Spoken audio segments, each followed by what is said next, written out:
Hello, Guru Nation. Welcome to my Lyft experience today with Kobe. Lyft. You may recognize Kobe. He works for one of my clinics. Well, tell him how you got introduced to me. Because I'm always telling people, network. Oh, yeah. Right? You never know. Like, you can, if you want more in clinical research, network. Basically, that's And all. so how did you network? What were you doing besides just networking with me? Networking with you. Honestly, the truth is, my last job's office was right off this street over here. So I was basically coming to the office whenever I needed to, from Rancho Cucamonga all the way down here. Where are we right now? We're in like, what's this, Artesia area? Oh, okay. Yeah. Okay. But yeah, it's literally down the street, and this is for my behavioral therapy stuff, and I was doing that before. Okay. So And you were in the psych field, I was in the psych but field. nothing research-wise. Nothing research-wise. My degree What was made in you want to do research? My degree, I wanted to utilize it. I mean, it was pretty fun back in undergrad when we did our own research project.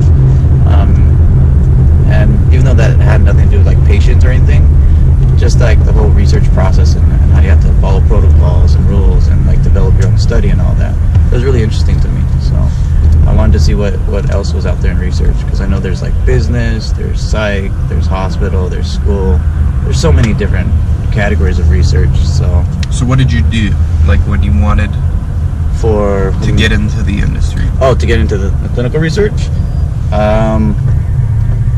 The first thing that I did was I went on Craigslist to just look at jobs, honestly, for clinical research, and then I just started hopping around from job sites, and then that's when I stumbled upon like CRA or CRC positions. Did you get any interviews?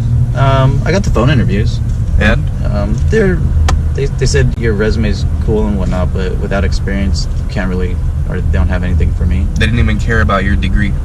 Oh, no, they said my degree was a plus, but I mean, Okay. without the experience, they said that, just get an internship, and then maybe after that, once you get a little experience under your belt, then maybe we'll have something for So you. the degree is really icing on the cake. Oh, yeah. The cake itself, the substance, is The experience. work experience. Yeah. Oh, yeah. Okay, so what'd you do next? So after that, after getting a couple of interviews, maybe here and there, actually throughout those whole interview processes, this is the time when I was hitting you up, like, hey, Dan, just having these quick questions, like if they want to do this for the interview, what does it mean, blah blah blah. But it's important to let people know you didn't know me.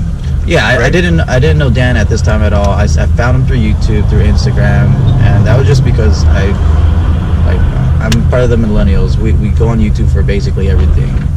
Google and YouTube, that's what we do. Right. So I typed in clinical research on YouTube, just wanted to see, because sometimes they just have vlogs of like, this is my job, this is what I do, all this type of stuff. And the only person that popped up with it was Dan. And after watching like his intro to clinical research and everything, phase 1 to phase 4 and developmental processes and everything, I took more interest because he had so many videos, and I'm like, dude, he's just putting out such massive amounts of content, and where's he going to charge me? Where's he going to take my credit card? That's like, honestly, that was my first thought. Yeah. And then I found him through Instagram. I hit him up, and surprisingly, he's really quick with the responses. And I was still skeptical at the time, because I'm like, nothing's free. Like, free's not even free. Like, why is he just talking to this random person that he doesn't know? Yeah. And so I guess over the course of like 4 or 5 months maybe ish, I just kept in contact with him, just checking up, like, hey, this is what I want to do. I was totally honest with him. I don't know what I'm doing. Like, I don't know what I want to be. What's the difference between a CRA and a CRC is? And just throughout that whole period, I was just kept in contact with him, maintaining his network status, because it seemed like he had a really good grasp on this field. And I mean, he always says how much experience he has, which is like 15, 14 years, which is a good amount in any field.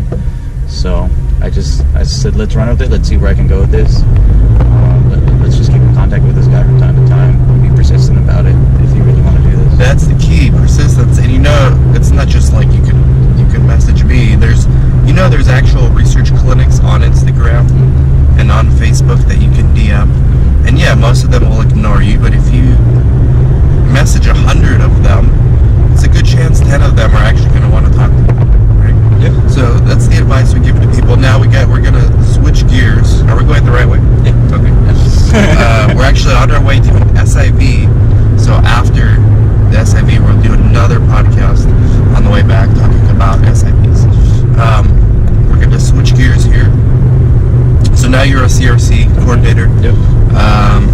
You're interested in becoming a freelance CRA, contractor CRA. Yeah. So that's why I got the approval to bring you with me to some of these monitoring visits, and you build your experience that way. Yep. But I got a question from someone that I wanted to save for you. Okay. And because we also just got back from an investigator meeting, and one of the guys talked about this. His name was Chuck, I think. He was the one who showed a picture of his Yeah. virtual life. I talked to him.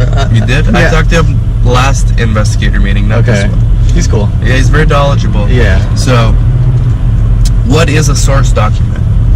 A source document is. Let's test you right now. So at every site for clinical research, you have to create your own source document for each study or each. Each study that you receive at your site. You got to look over the protocol. You got to see what their inclusion and their exclusions are. Do they want the body mass or body mass index on visits 2, 4, and 6? And you got to basically customize these source documents that your site creates for every new study. Maybe you might have like a rollover study that you can kind of use the same format for. But if it's like a completely new study that your site just got, then yeah, you're gonna have to start from ground zero. So let's say vital signs, okay? Yeah. Some patient comes in, you have your source documents created for that study, but the medical assistant or the research assistant does the vitals, and they write on a little sticky note, like a Post-it note. Yeah, that's your source document right there. That's your source. So what do you do with that? You gotta actually have to have that in the binder, Like taped? however that the monitor wants you to have it in the regulatory or whatever binder, wherever it goes, however they want you to have it, that's what you gotta have it. And then people make mistakes when they transcribe, Yeah. right? Because they want it to look clean. Perfect. And they're like, hey, I don't want this Post-it note here. What if it gets lost? So they transcribe, and the mistakes can happen during the transcription that you're not even aware of. Yeah. Like a 98.6 degree temperature might become 96.8 Yeah.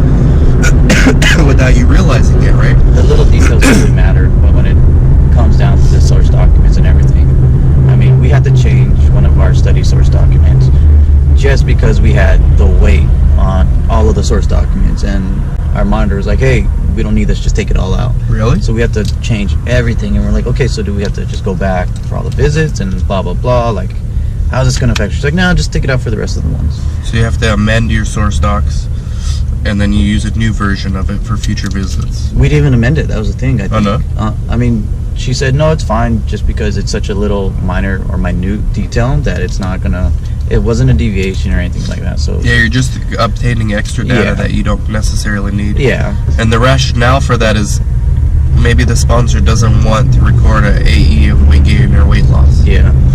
You know, so they don't require that data point for whatever reason. Yeah, but that's an important thing too. When, like you said, if you write it on a Post-it or just like any other piece of paper, that piece of paper becomes your source document that you have to report. Right. Basically. Now, what about now? You just got into this industry on the cusp of eSource. Yes. Like, we're switching to eSource one study at a time. We're just doing it for one study's about to start. I still have to do my training for that. I can say I know more than you about something in this field. You do. I still have to do my training. Yeah. So, eSource, the FDA considers it the equivalent of a paper source. And a paper signature now. And a paper signature. All right, so how do we know that source we collect is accurate from the eSource? Like, let's say the same situation, a medical assistant takes the vitals on they shouldn't. Yeah. They should be able to do it on their phone with the eSource, or on a tablet, or on a laptop, any web enabled device. Right. So, but let's say they do, because they're used to like the old way, and then they give you that sticky note, and you're like, hey, you know, I have eSource, so now I got to go in there and do this. Well, that was going to be one of my questions when I was going to ask one of the reps from Creo, because we still have to have our meeting for the training or whatever. Yeah, I'm gonna do my training Thursday. Yeah, it takes like an hour or something. It's not long. But I was going to ask her that, like, do we have to take a picture of that? Can we upload it to Creo? Like how does that work? I think there's a way to upload it. There's a way to do note to files in Creo, but yeah, there's got to be. Yeah. There also could be a separate binder we keep for those kind of things. Yeah, maybe Like maybe ECG printouts, the physical hard copies that lab results. Yeah. Although you can upload the lab results to the system itself, right? But the original papers still need to go somewhere. Yeah. You should. I don't think you should shred it. No. Creo told me you can. Well, I mean, So I don't know where the regulations are with that. I wouldn't. I wouldn't shred would it. ask the monitor because If you go by the definition of source, it's where the data originated. physically, yeah. Right? It's like, where was it created? Like, what is the source of this data? Yeah. And it's the actual lab result. In That's this the case. physical paper of it. Oh yeah, basically. So even with eSource, you still will keep a binder with some papers. physical papers. Well, yeah, like the subject binders where you're obviously going Right. to have theirs. But you can put all subjects in one binder because it won't be that many. Yeah. And then just have dividers. Just condense it. Oh yeah. Okay, so that's a source. The other thing with that issue is Alcoa, right?